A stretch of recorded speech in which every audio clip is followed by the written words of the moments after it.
It's nice with Biden because he does have the wisdom and he's got the experience of decades in Congress. But it would be nice to kind of get out of the old male white patriarchy. I think he's just old. Don't think has the capacity to finish this term, I wish. Sorry. I'm really excited. So I'm super excited that he's running this term, primarily because, as a gay man, a lot of my rights with the other parties can be in jeopardy. I would prefer some totally different people being in those things. We've seen what we've had in those choices. We know what is there. My initial thoughts are I'm actually a little bit indifferent. I really haven't seen a lot of the policies and things that he was stating while he was campaigning. So, I'm kind of at the point where I really don't care if he's going to run or not. I think it's wonderful. Seems like we're doing pretty good, and I don't know anybody else that I'd want us to represent us right now at this difficult time that we're in. Speaking for a lot of folks in my generation, I feel like President Biden doesn't really speak to a lot of the issues that we care about the most. I wish that there was a more progressive candidate. I'm a little bothered. He's a little old, and if I can't join the Army at 58, I don't think he should run the country at 80. Mixed. I was hoping to kind of have a newer, more exciting candidate run. Biden's very safe.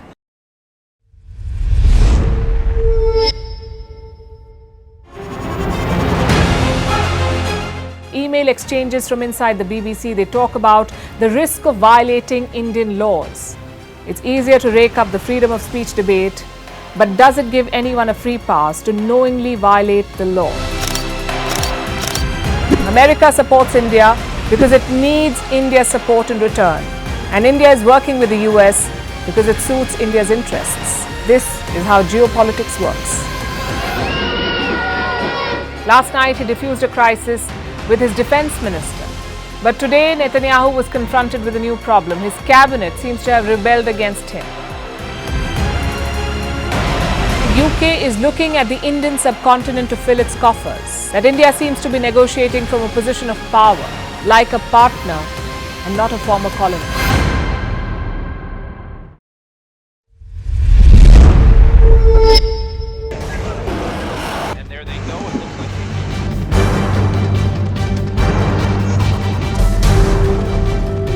The US and Russia are dangerously close to an armed conflict.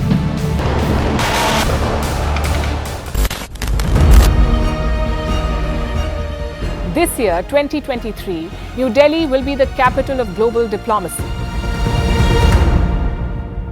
For a country as diverse as ours, with 88% of the population illiterate, it was a very big deal to write a constitution, and that too, the world's largest. Meanwhile, if we may, here's a Republic Day gift from India for the BBC. A list of suggestions for the BBC for their upcoming documentaries. Number 1, the Kohinoor and the colonial loot.